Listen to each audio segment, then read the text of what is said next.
नमस्कार देशवासियों, नमस्कार कानपुर। मैं डॉक्टर हर्ष निगम आज आपके बीच कुछ बहुत इम्पोर्टेंट जानकारी रखना चाहता हूँ। देखने में आ रहा है कि चारों तरफ हाहाकार है, दवाएं ख़त्म हो रही हैं, बेड्स मिल नहीं रहे हैं, घर पे इलाज कराना पड़ रहा है, ऑक्सीजन भी अवेलेबल नहीं हो रही है। 2 दिन पहले मेरा लेख एक अखबार में छपा था कि ऑक्सीजन बॉडी में बढ़ाने के लिए होम्योपैथी बहुत कारगर है। जी हाँ, ये सच है। पैरेलली व्हाट्सएप पे मैं देख रहा हूँ कि एक दवा का नाम काफ़ी सर्कुलेट हो रहा है होम्योपैथी की, वेनेडियम 30। मैं यहाँ पे आपको ये बताना चाहूँगा कि ये दवा बिल्कुल गलत दवा है।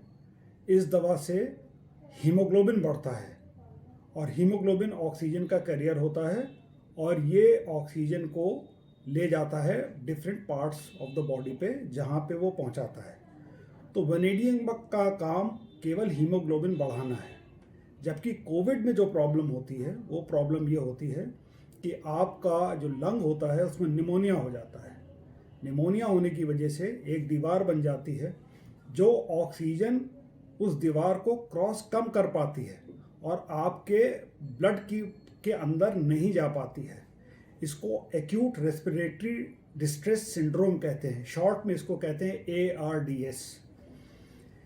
इसके लिए होम्योपैथी में 3 तरीके से इसको हैंडल कर सकते हैं और ये तीनों दवाएं एक साथ चलाई जा सकती हैं क्योंकि ये मदर टिंचर हैं, लोअर पोटेंसी की दवा है।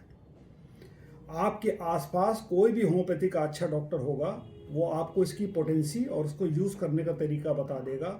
दवा मैं बताता हूँ। पहली दवा कुब्रीचो।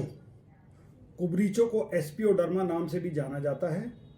ये दवा सेंट्रल रेस्पिरेटरी सेंटर्स, यानी कि जो ब्रेन में रेस्पिरेटरी सेंटर्स होते हैं, उसको एक्टिवेट करती है और इसके थ्रू ये हेल्प करती है ज़्यादा एब्जॉर्प्शन ऑफ ऑक्सीजन।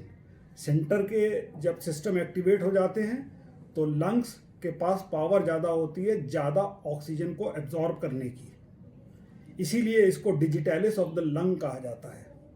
ये लंग की पावर बढ़ाती है। दूसरी दवा लोबेलिया इन्फ्लेटा।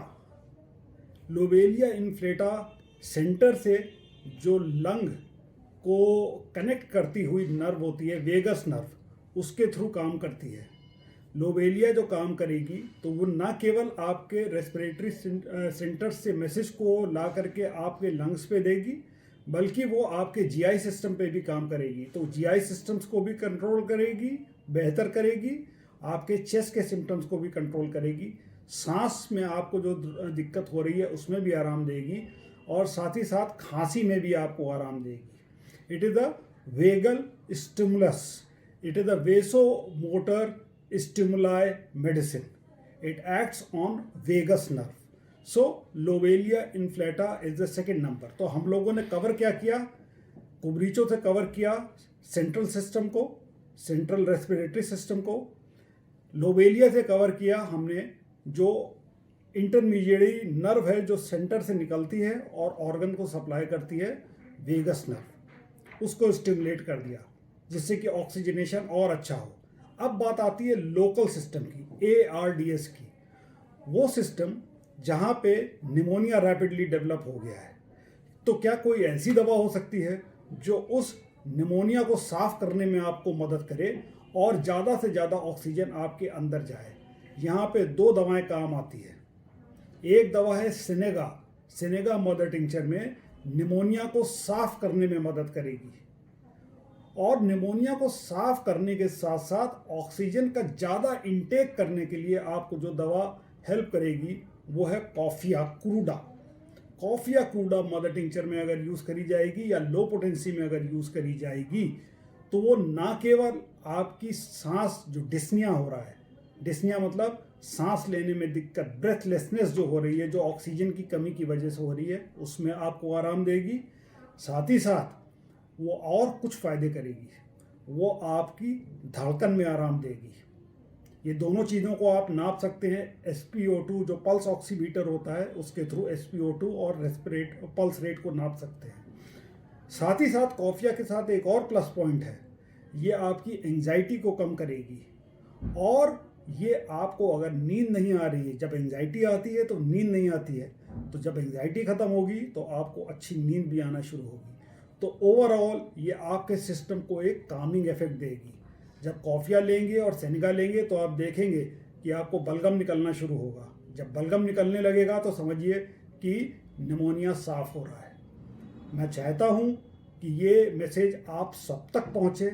आप इस मैसेज को सबको शेयर करें। जनहित में ये पूरे इंडिया में सर्कुलेट होना चाहिए।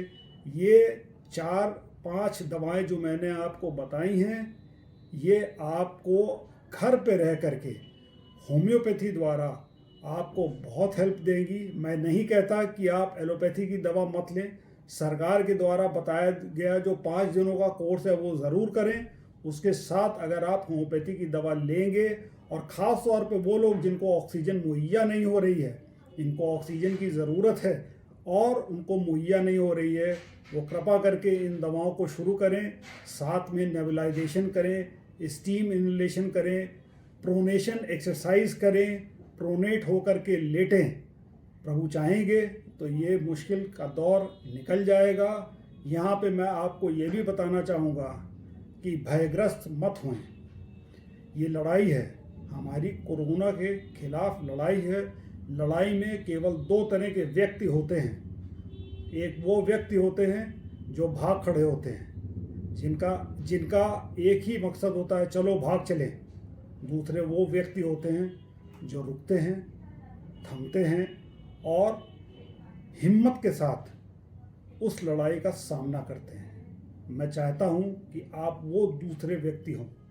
हिम्मत बांधे रखें, आप विजयी होंगे, ह्यूमैनिटी विजयी होगी, कोरोना हारेगा, हम सब साथ हैं। जय हिंद, नमस्कार।